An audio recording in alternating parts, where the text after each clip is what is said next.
So for this lesson, we're going to go over two-dimensional figures or flat shapes. This is lesson 1-6. Okay, so our essential question for today is what are polygons? What are types of polygons?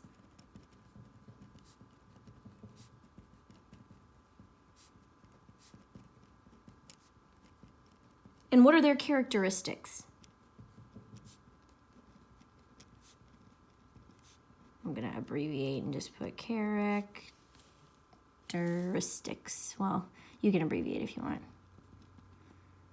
Characteristics. Yeah, I spelled that right. Okay, cool.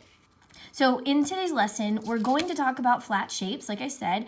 Specifically, we're going to focus on polygons. We are going to mention circles, just like the area and how to find the circumference of a circle, but we're going to focus on polygons. So what is a polygon, right? We've heard of it. This is like typical geometry stuff. Polygon, what the heck does it mean? It's actually a Greek word, and poly means many, and gon means angle. So it's a shape that has many angles, right? Multiple angles. So it's a closed figure formed by a finite number of coplanar segments called sides. So a closed figure.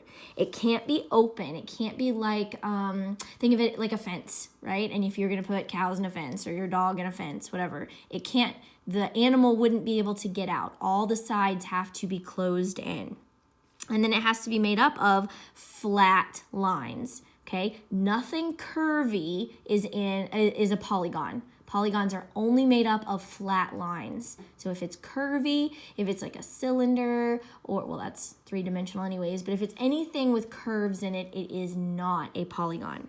All right, so the first thing is the sides that have a common endpoint are not collinear, okay? So it's gonna have sides, and where those sides meet up, they cannot be in a straight line. They have to form some kind of angle. And we're going to talk more about that in a minute, right? But if they formed a straight line, it would just look like one line, and we have to be able to tell that there's multiple lines. So number one, sides have that join at a common endpoint, a corner basically, aren't in a straight line. And then the second thing is each side intersects at exactly two other sides. So every single side of our shape meets up with two other sides. Think about it. If I had this side, one end of it would meet up, the other end of it would meet up. But they only meet at their end points, right? So there's never like a random line coming out of the middle of a line in a polygon, ever. And you'll see as we go on. It's pretty straightforward. We're just writing down all the rules for now. So they meet up at their end points. So sides are not collinear. They have to all form some kind of corner. And there's never a side that kind of connects to the middle of another side. They always connect at their endpoints. All right, a regular polygon, it's a funny math term, right? Like you think regular, like, okay, it's just a polygon, it's regular. No, it actually is more specific.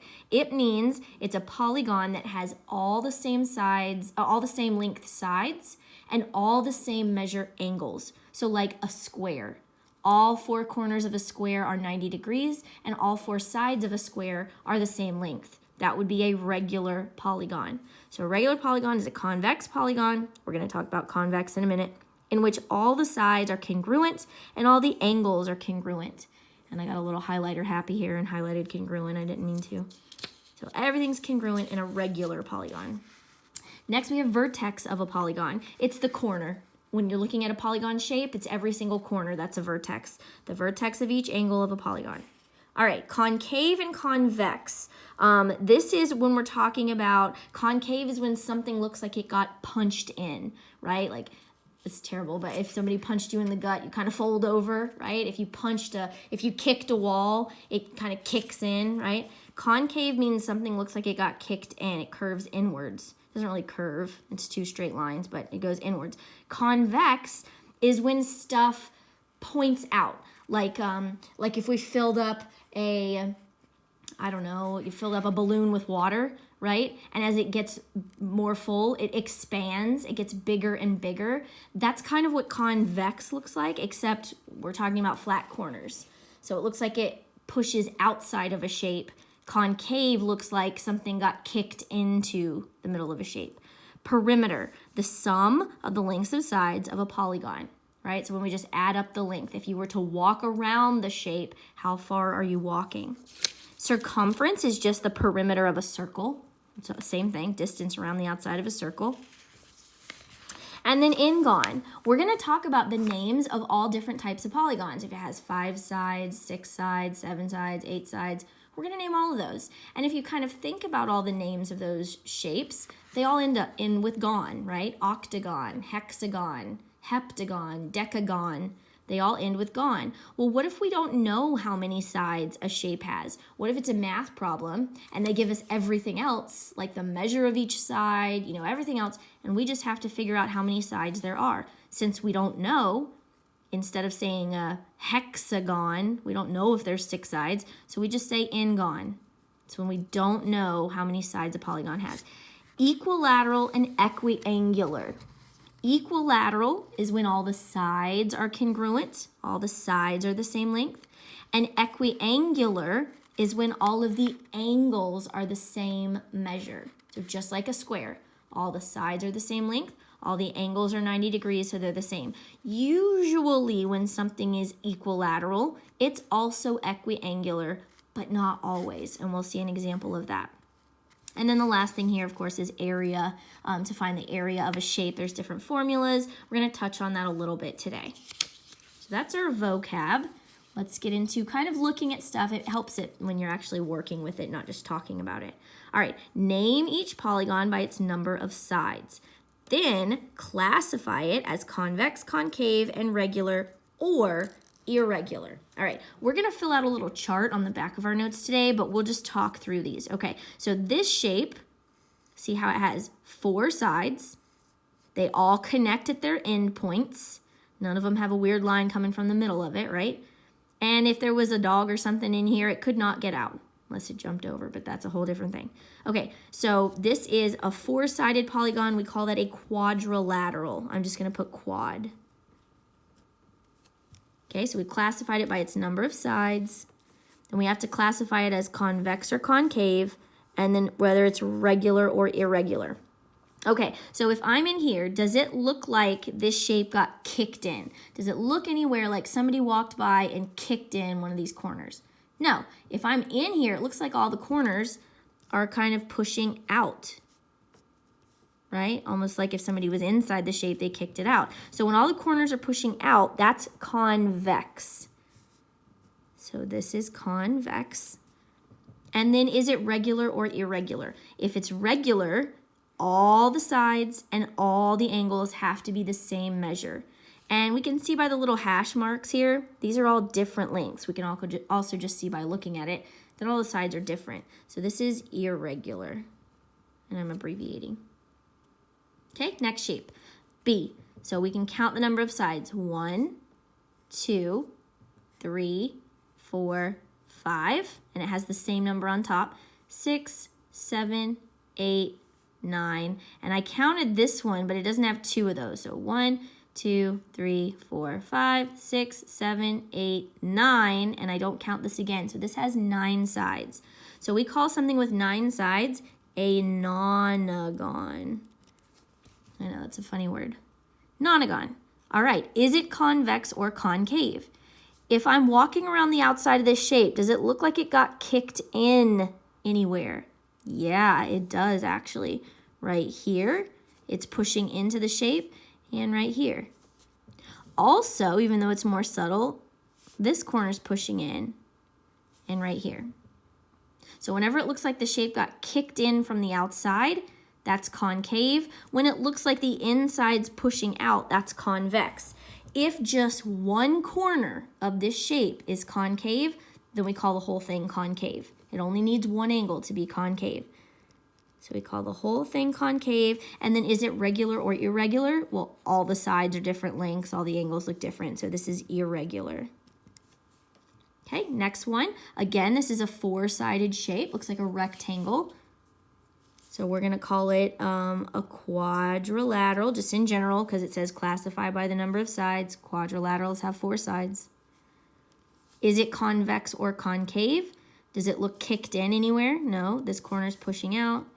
This corner's pushing out. This one's pushing. You guys see what I mean by saying pushing out? It looks like it's an arrow. It's coming out this direction. All the corners are. So it's convex. And then regular or irregular. Well, all the angles are the same size. Are all the sides the same length? No. Yeah, this is symmetrical. Like these two sides are the same and these two sides are the same. But for a polygon to be regular, all the sides have to be the same. And here they are not. So this is irregular. All right, and then lastly, we have this star-looking shape. And this one gets everybody every time, so careful with this. First of all, we have to name it by the number of sides. So we've got 1, 2, 3, 4, 5, 6, 7, 8, 9, 10. This is a decagon with 10 sides. Is it concave or convex? Well, these like points of the star are all pushing out from the inside of the shape, right? They're pushing out. But these guys look like they got kicked in, right? Somebody looks like they came in from the outside and kicked it and it kind of got pushed in. So this is a concave shape. Only needs one of those to be called concave. Okay, and then lastly, we have to tell if it's regular or irregular. So all of the sides are marked the same. They all have one little hash mark. That means they're all the same length. All these little points out here are marked the same. So is this regular? No, it's not. What, Miss Nyman? Why is it not? Everything's the same. It's not the same because what about these concave angles here, right? When we talk about the angle of a polygon, we're talking about the measure inside the polygon. So what about this angle? These two sides meet up here. This angle, since this is a concave corner, this angle is more than 180 degrees. It's a humongous angle. All these corners, right? There's a lot of drawing going on here. So even though these little points are all the same, maybe let's say they're like 30 degrees or something, these corners are not the same. They're humongous. So this is irregular. We are going to see some regular shapes, but we haven't yet. All right, so then we have perimeter and area. So we've got what looks like a rectangle and a circle here. So remember, for a rectangle, perimeter is when we add up the outside. Here we're looking for perimeter or circumference if it's a circle, and area. When we add up the outside, we add 2 times the width because there's a 2.3 here and a 2.3 here. And in a rectangle, 2 times the length because there's a length here and a length here. And perimeter is if we walked around the entire outside and we added up all those lengths, what would we get? So that's the formula for our perimeter. What about area? How do we find the area of a rectangle? You just multiply length times width. Okay, so for this one in particular, for perimeter, we're going to multiply 2 times the width, which is 2.3, and then plus 2 times the length, which is 4.6. We have 2.3 plus 4.6 plus 2.3 plus 4.6. That's what this is. And then when we add those together, we get about, what do we get? Perimeter, 13.8. You can use your calculator for this too. And don't forget your units of measure. You have to list those out every time. So perimeter is 13.8 centimeters if we were to walk around the outside. The area, length times width, if we multiply 4.6 times 2.3, is about 10 you could say 10.7. I'm going to say 10.68, right? If we used our calculator and we multiplied 2.3 times 4.6, we get 4.6 times 2.3. There, sorry, 10.058. Sorry, might be 10.58. So you could say 10.6 or you could say 10.58. Good thing I double checked that. And then don't forget your units of measure, but when you find area is two-dimensional, not just one-dimensional. Doesn't just have length, it has length and width. So we put a little 2 up here. It's squared centimeters, not just long centimeters. Okay, and then for B, for our circle, how do we find the perimeter of a circle? Perimeter is circumference, and that's 2 times pi times the radius. And what about area of a circle? Area equals pi times the radius squared, right? So if we wanted to find the perimeter of this circle, the circumference, we're going to multiply 2 times pi, and then the radius is the distance from the middle of our circle to the outside, and that's 4 inches. So on my handy dandy calculator, I'm going to multiply 2 times 4, and that's 8, right? And then whatever I get, I'm going to lastly multiply it by pi. Remember, when you multiply, it doesn't matter what order you do it in. So I'm going to multiply that by pi. You can either multiply it by 3.14. Oh, I didn't hit time, sorry. 3.14, and we would get that. Or you can multiply it by the pi button. 8 times this button right here. You guys should know where it, oh, you're not looking at me, sorry. This button right here. Pi, it shows you pi equals 25.13. So either way, we're kind of similar, right? 25.13 or 25.12. I'm going to go with 25.13, and that's in inches. Excuse me. And then that's my perimeter. That's the distance around the outside. And then for my area, I'm going to multiply pi times my radius squared, right? So I want to simplify everything else, and the last thing I always want to do is multiply by pi. So this is the same as 4 squared is 16. So pi times 4 squared is just 16 pi. And then on my calculator, I'm going to multiply 16 times. Honestly, it doesn't matter if you use 3.14 or the pi button. Either way, pi is an infinite decimal, right? It goes on and on forever. It's an irrational number. So no matter what we do, we're going to be rounding our number. So none of it's going to be exact. But if you want to be closer to the exact answer, use the pi button. It includes more of the decimal than just 3.14, but it's not a big deal either way, whichever you choose. So I get 50.27 about. 50.27, you could even just say 50.3, that's fine. And it's in square inches. Okay, hopefully that's a good little review for perimeter and area. All right, next we have a coordinate plane, and it gives us some information here. So it says, find the perimeter and area, again, same thing, of triangle ABC. So we know it's going to be a triangle with vertices at here, here, and here. So A is at -1, 4. I'm just going to show this and just say the endpoints out loud. A is at -1, 4, backwards 1, up 1, 2, 3, 4. Point A. B is at -1, 1, backwards 1, down 1. And C is at 6, -1. So I'm going to go over 6, down 1. The sun is going in and out here, and it's like messing up my lighting. Hopefully you guys can draw a straight line. Anyone who has ever had me as a teacher knows that I cannot draw a straight line to save my life. So just pretend like that's straight. All right, so here's what our triangle kind of looks like. So we want to figure out the area and the perimeter. Well, the first thing I notice here is that this is a right triangle,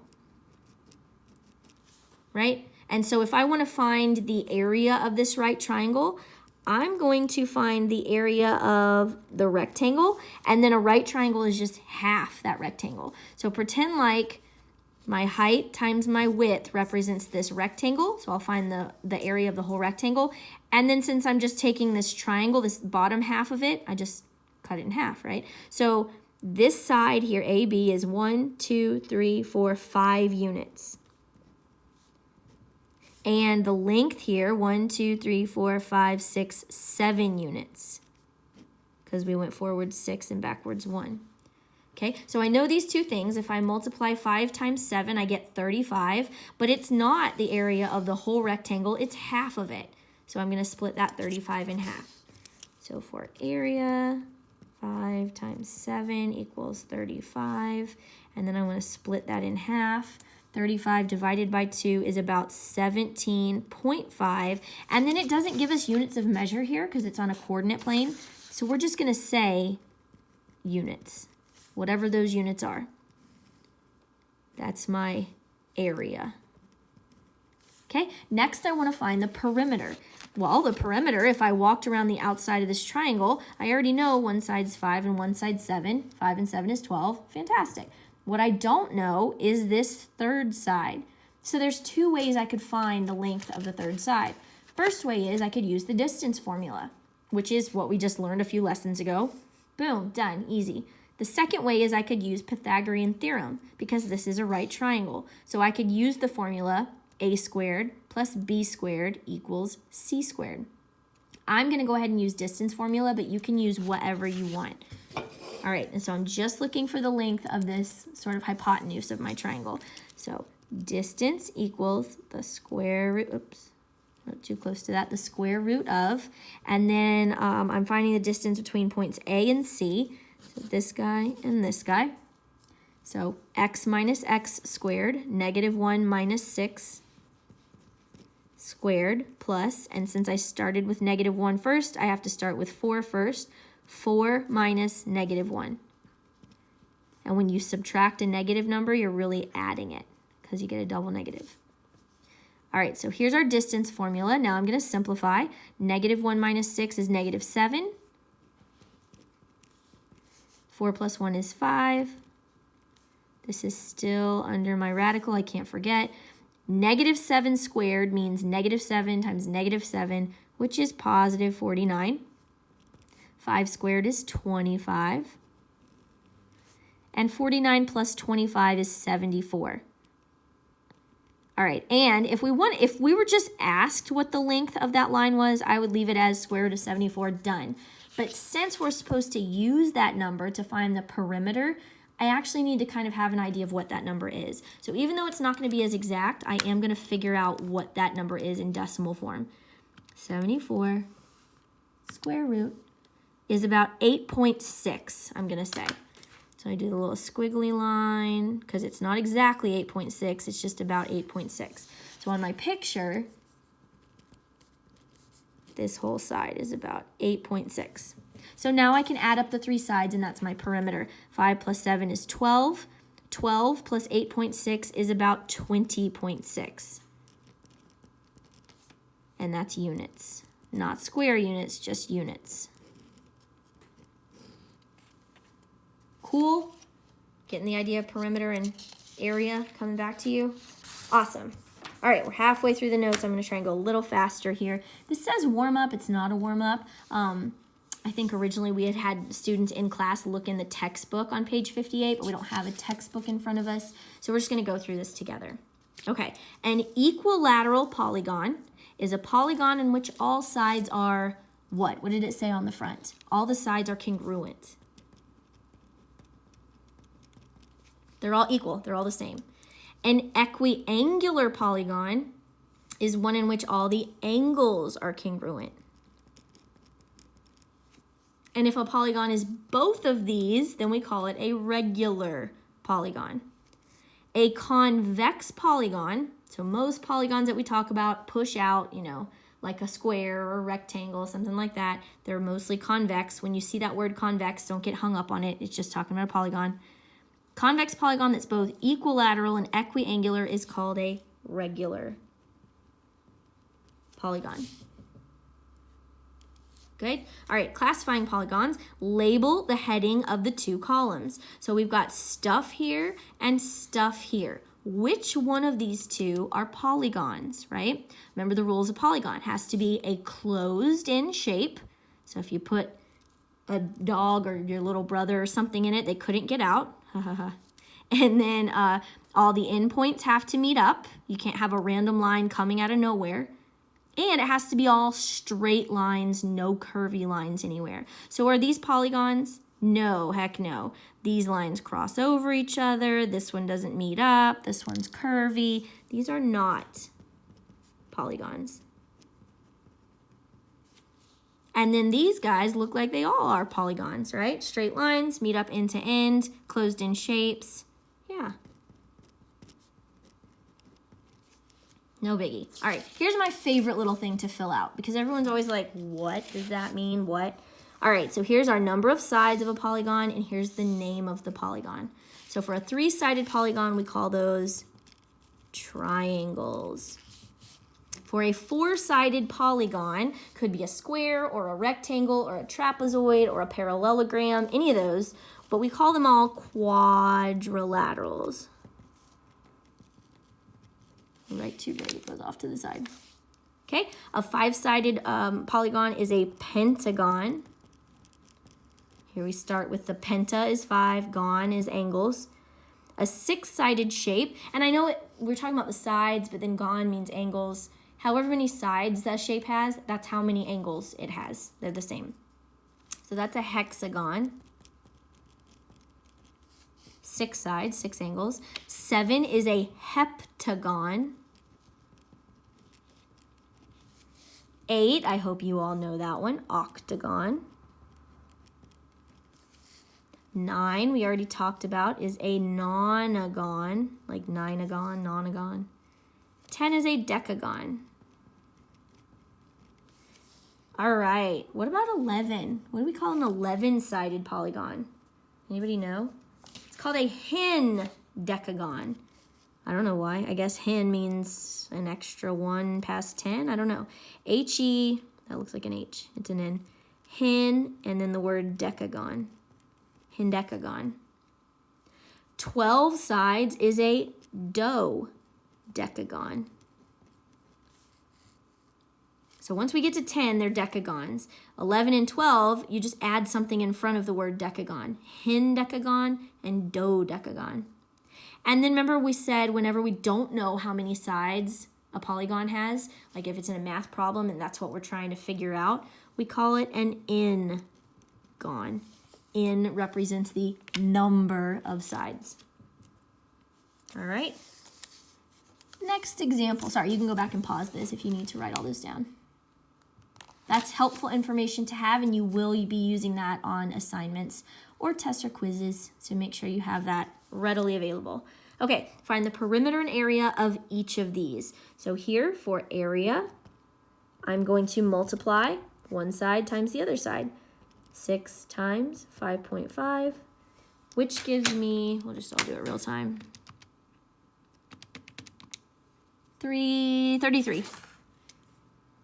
And don't forget that's in feet, and since it's area, it's two-dimensional, so it's feet squared.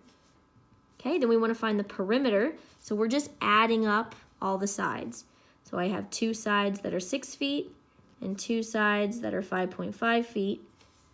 So that gives me 12 and 11, 22, 23. I'm bad with numbers.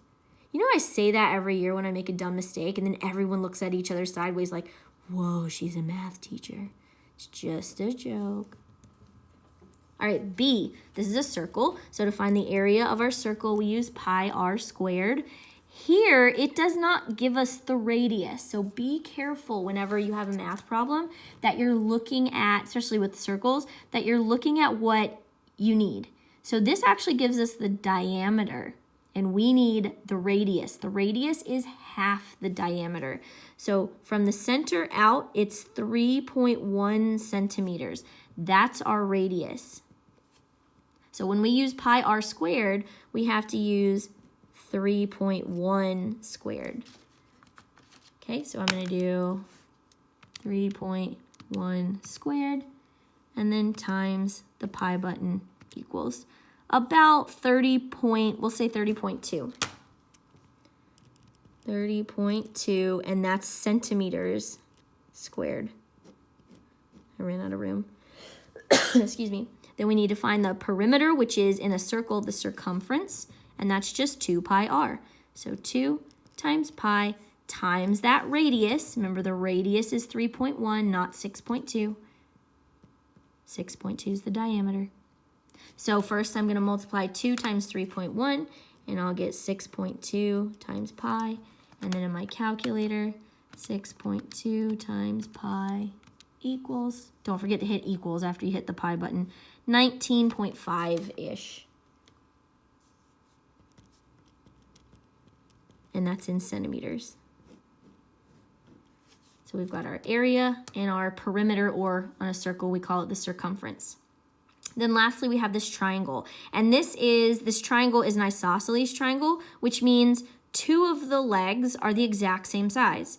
And then the base on the bottom goes here. So whenever you have a perpendicular line coming from, and we'll talk about this more when we get to triangles, but when you have a perpendicular line, 90-degree line, coming from the vertex of an isosceles triangle, it cuts the base in half. Okay, so why is that important? Well, here I have to find the area and the perimeter, right? So to find the area, I could try and do some complicated math, or I can imagine just taking this triangle, flipping it upside down, flipping it over, excuse me, and it would fit right here, right? Because they both have the same height and they both have the same width. So if I just take this guy and flip it around so he goes here, now the entire shape is like a rectangle. So I can, to find the area of this whole triangle, if I move this triangle up here, I can just find base times height, or length times width, right? So then I have to figure out if the whole base is 10.2, what's just half of that? So now that's 5.1 inches. So I'm going to multiply 5.1 times the height, 9.5. 5.1 times 9.5. And then on my calculator, when you got decimals, just use a calculator. You should be able to do this in your head, but ain't nobody got time for that. 48.45. So we'll say 48.5. And that's inches squared, the area of our triangle. Now we want to find the perimeter. Did I just do that right? I totally didn't. Did y'all see what I just did? Did you guys just see what I hope in your heads you were fixing it. I hope in your head you were fixing it. I totally multiplied by this guy and not the height. My fault, see? I'm like, I know I did that earlier and that's not right. I wish I had a whiteout pen now. Goofy Miss Nyman. All right, so here our width is 5.1, but our height is not 9.5. Hello, I hope you guys all knew that. It's 8. So I multiply 5 times 8. 5.1 times 8, sorry. 5.1 times 8. And I get 40.8 inches squared. That's my area, 40.8 inches squared. Sorry. I did catch it, though. I make like at least one big mistake on every single thing in notes. That's my goal. The next notes, no mistakes. That's my goal. All right, so then we have to find the perimeter. So we're going to add up all the sides on the outside. So now we're using that 9.5. 9.5 plus 9.5 plus the entire bottom, 10.2. 2 of those plus 10.2 equals what? I already filled it out earlier. Where is it? 29.2 inches. And since that's just perimeter, it's not squared. Okay, hopefully you guys did all that right. Sorry about the messiness. Okay, I'm going to come up to this guy right now, actually. I was going to do something different, but we'll do this now. Excuse me. Deson, I would think? Deson? I don't know. This kid has 32 feet of fencing. Let me move that. 32 feet of fencing to fence in a play area for his dog. Which shape play area uses the most or all of the fencing and encloses the largest area? So the biggest thing we're focused on is the area here. But if we have areas that are kind of similar, then we want to look back at the fencing and say, well, which one uses more of the fencing? Okay, so for each of these, we need to find perimeter and area. Okay, perimeter is going to tell us how much fencing we're going to use to close off the shape, and then we're looking at area. Circle with a radius of about 5. So for the perimeter, that's circumference. And if the radius is 5, 2 pi r, that's 10 pi. 10 times pi is 31.4. 31.4 feet. And then the area, if the radius is 5, is pi r squared. Pi times 5 squared, 25 pi. And 25 pi is about 78.5. 78.5 square feet. So our perimeter and our area. We almost used all the fencing, right? 32 feet of fence. We used about 31.4 feet of it. And our area is pretty good, right? Almost 80 square feet. B, rectangle with a length of 5 and a width of 10. So perimeter is just going to be when I add up all of those. 5 plus 10 plus 5 plus 10. So that'll be 30. And then the area, we would just multiply. 5 times 10 is 50 square feet. Well, I use less fencing and less air. I have less area, a lot less area for this guy. So it's not going to be a rectangle. I can go ahead and eliminate that. A right triangle with legs of length 10 feet. So remember, a right triangle is like this guy here, right? And so this is going to be 10. This is going to be 10. We don't know what this is. So how can we figure out what the perimeter is? Perimeter equals, if I go ahead and use either, I guess I'd have to use Pythagorean Theorem here. A squared plus B squared equals C squared. Well, 10 squared is 100. So 100 plus 100 equals C squared. So 200 equals C squared. C squared equals 200. So to figure out what this third side is, this C side, I have to take the square root, right? So 200, oops, hit the square root button, and that's about 14.1, let's say. So this side is about 14.1. So when I add 10 plus 10 plus 14.1, I get about 34.1. Okay, what's the problem with that? How much fencing do I have to use? 32. Will that close in my entire shape? No. So I can just go ahead and stop here because that's not going to work. It says I have to use most or all of the fencing, but it can't go over that because then my dog's going to run away, right? So this isn't going to work. We could go ahead and find the area, but we don't even need to because it's already over what our parameters are. So then we have D, a square with side lengths of 8 feet, right? So the perimeter would be 8 times 4, which is 32 feet. That's exactly our fencing. Oh, maybe we're on the right track. And then the area of a square is just side times side. 8 times 8, which is 64 square feet. Okay, so now we've got we got to decide something, right? Because we've got this guy up here, the circle, and we've got this guy down here, D. Circle with a radius of circle with a perimeter of 31.4, which is just like a little over half a foot we didn't use of the fencing. We used most of it. It says we could use most. But it has almost 80 square feet of play area, right? This guy uses about a half a foot more of fencing, but it has way less, right? 14 square feet less. 14 square feet, like that's a lot of play area for a dog. So which one do we think is better? Well, you could make the argument that this is a circle, and if you have fencing, will the fencing go in a circle? I don't know. It doesn't really give us parameters on that, so we can't really use that. So out of the two of these, which one do we think would be better for our dog? Half a foot less of fencing, just think about 6 inches, 7 inches, whatever, that it doesn't go out. 6 inches. 6 inches it doesn't, so no, 0.6, 12, it was about 7 inches it doesn't go out, but he gets 14 square feet more to play, 14 and a half, versus using a little bit more length, a half a foot of length, but you get a lot less play area. I'm going to go with A. I'm going to say this guy will be the best. Says which shape play area uses most or all of the fencing and encloses the largest area. This one definitely has the bigger area, so I'm going to go with A. All right, example 3. We're almost done, I promise. I'm talking fast. Keep making these lessons like 40 minutes, and I don't mean to. I mean for them to be half of that. All right, find the perimeter and area of a pentagon, A, B, C, D, with the sides at blah, blah, blah. All right, so we're looking at this. When you get a funny shape here, there is no formula to just find the area of this kind of shape. This shape has 5 sides, so we call it a pentagon, but it's not a regular pentagon. It's kind of a misshapen pentagon, right? It's funny looking.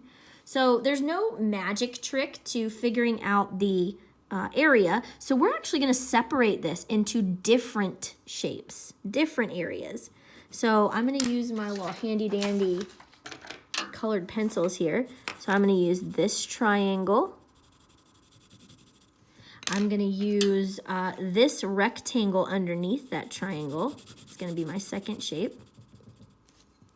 And I'm going to use this big right triangle here, which leaves this white area, which still isn't a super easy one to find the area of. So I'm going to split this up into a rectangle and a triangle. So I'm going to use green, if you can tell the difference in this green. And then yellow. Let's use yellow, like a mustard yellow for this guy. All right, so we've got 1, 2, 3, 4, 5 different shapes I've broken this up into now, but they're gonna be a lot easier to manage when I'm trying to figure out the area and the perimeter. All right, so for the area of that first red triangle, I'm gonna say area of the first shape. Trying to find the area of a triangle. It's a right triangle, so I can just find the area of if it were a rectangle or square, and then just take half of that. So it's 1, 2, 3 long this way, and 1, 2, 3 long this way. So 3 times 3 is 9, but it's not the full square, it's half of it, so half of 9. So I'm gonna say 3 times 3, but half of that, which is about 4.5. And there's no units yet. I don't have to worry about writing squared because I know these are all gonna be squared, and I'm gonna add them up at the end, then I'll write squared. So for that first shape, it's 4.5. For the second shape, which is gonna be this blue rectangle over here, I'll call it A2. That one's easier. It's just 1, 2, 3, 4, 5 units down times 1, 2, 3 units across. 5 times 3 is 15 units. Then I'm gonna find this green rectangle area. That's 1, 2, 3 by 1, 2, 3, 4, which is 12, area of 12 square units. Then I have another right triangle here, so I'm gonna pretend like it's a rectangle, find the area, and then just take half of it. So I got 1 times 4. And then I take half of that. So I get an area of 2. And then this last orange triangle up here, I'm gonna, same thing. I'm gonna pretend like it's a big, looks like it's gonna be a square or rectangle. I'm gonna find the area of the whole thing and then just take half of it. So that's my fifth and final shape. It's 1, 2, 3, 4 units by 1, 2, 3, 4 units. So I'm gonna multiply 4 by 4 and then take half. So that's gonna be 8. So when I add all of those up together, what's my total area? 4.5 plus, I'm gonna do it on my calculator because it's faster. Not hard to add, but it's just faster this way. 4.5 plus 15, do the whole thing up, plus 12 plus 2 plus 8 for that last one. Gives me an area of about 41.5 units, square units. So we'll say units squared. There's my area. So it said find the perimeter and the area. There's my area. Now I gotta figure out the dadgum perimeter. Blech. There's a lot of work involved here, but that's okay, we can do it. Okay, so first let me figure out what I can about this. So I know that perimeter is the distance around the outside. So if I start here at point E and walk down, I'm walking 1, 2, 3, 4, 5 units. So this side right here is 5. Then I round the corner and I can go 1, 2, 3, 4, 5, 6 units. So this whole bottom is 6 units. But then I have all these slanted sides, right? So this is where I have to use my Pythagorean theorem to figure out the length of each slanted side. So that's where it gets a little hairy, a little funny. I'm gonna give myself a little scratch paper on the back here. If y'all don't mind, let me scoot this up. Here. Okay, so I'm gonna start with this first, sorry, that's like in the way. I'm gonna start with this first red triangle, okay? And I'm trying to find the length of this side. So that triangle is 3 units by 3 units. And I'm trying to use the, if I could get this to stick, that would be phenomenal. There, does that work? Oh, you can't see it. Don't look at my hands, they're ugly. There, okay. All right, 3 by 3, and we're trying to find this side. So Pythagorean theorem says a leg squared plus a leg squared equals the hypotenuse squared. So 3 squared plus 3 squared equals whatever that missing side is squared. So I've got 9 plus 9, 18 equals the missing side squared. But I don't want to know what the missing side squared is. I just want to know what the missing side is. So how do I get rid of squared? I take the square root, and they cancel each other out. And since I took the square root on one side, I got to do the same thing on the other side. So now I just got to figure out, what is the square root of 18? And it is 4.2-ish. So then over here I can write 4.2. Then I want to find the length of this orange side here. So I'm going to do it the same way. I've got this triangle, and each side is 1, 2, 3, 4 units. 4, 4, and I'm going to call it x because I don't know what this side is. So a leg squared plus a leg squared equals the hypotenuse squared.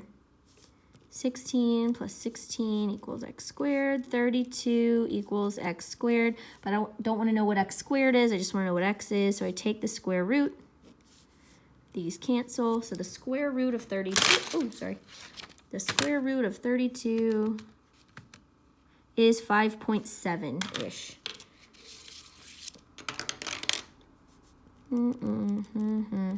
So over here on our picture, I can put 5.7. And then lastly, I have this little teeny tiny skinny right triangle here. Kind of looks gimpy. All right, here, this down here, right triangle. And it's 1 unit on top by 4 units here. And I don't know what the hypotenuse is. So I'm going to say 1 squared plus 4 squared equals hypotenuse squared. 1 plus 16 equals x squared. 17 equals x squared. And then I take the square root. So the square root of 17 is 4.1. So this side's going to be 4.1. All right, so now I have all of my sides. Now I can add them all up. So I'm going to add 4.2 plus 5.7 plus 4.1 plus 6 plus 5. And when I do that, the whole thing, I should get, I'm on the wrong paper. All right, I actually have to add it. I thought I could go on my cheat. Oh, I'm writing on the back of my cheat sheet. I was like, I've already done this. 4.2 plus 5.7 plus 0.1 plus 25. Exactly 25 units. Cool. Well, that worked out. So our area of this whole big shape that looked kind of weird when we started is about 41.5 square units, and then the perimeter is about 25 units. Last question, then we're done for this lesson. Which one does not belong? Explain your reasoning. We've got a square, a circle, a triangle, a pentagon. What do we notice? I mean, they're all shapes. They're all two-dimensional shapes. They're all flat. Are any of them curvy? Yes, they are. This guy right here. What are the rest of these? They're all polygons, right? A circle does not have straight edges, so it is not a polygon. So we're explaining that this is the only shape not a polygon. Okay. Use these notes on you can just go back and watch the video over and over, this long video, but use them on your study guide or your worksheet that you're doing, and let me know if you have any questions. Thanks.